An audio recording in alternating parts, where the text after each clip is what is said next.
नमस्कार. नमस्कार. माझं नाव सत्यनारायण मंत्री. मी शेतीचं ऑर्गॅनिक फार्मिंग सेंद्रिय शेतीचं काम करतो आहे आणि नेटसपच्या माध्यमातून यांना तुरीसाठी औषध दिलं तर स्टीमरीज बायोनो यानो.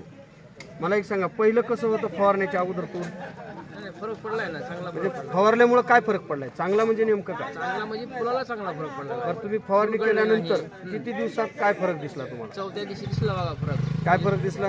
फुल गळालं नाही, फुल चांगलं आहे. हां, म्हणजे फुल आहे ते लागलं, लागलेलं टिकलं आणि नवीन फुल झालं हा निघाले आणि पाला कमी आणि फुल जास्त. हो बरोबर हो, आहे. आहे. आणि एवढं वातावरण चेंज असताना, आबाळ असताना सुद्धा फुलगळती झाली नाही. नाही नाही नाही. खरं आहे का खोटं? नाही खरं आहे. बरं, ज्या वेळेस तुम्ही हे औषध घेताना विश्वास होता का पहिले? नव्हता ना, बघू म्हणलं एकदा. पण एवढं सांगाले अनुभव घ्यायला काय चालतं? हा काय बरं, अनुभव घेतला म्हणूनच तुम्हाला विश्वास पटला आणि खात्री पटली ना. हो ना हो. बरं, असे काही शेतकरी आहेत त्यांनी हे औषध घ्यावं का नाही घ्यावं? नाही घेऊ, अवश्य घेऊ. कारण तुरीसाठी तर तुमचा घेऊ. अनुभव नाही तुरीसाठी तर घेऊ. बरोबर ना. मी तुम्ही बघितलंय स्वतः. तुम्ही तर तुरीसाठी अनुभव घेतला म्हणून तुम्ही सांगा. हम्म. पण ॲक्च्युली ही माती जी उगवते त्याला जमते. हो. धन्यवाद. नमस्कार.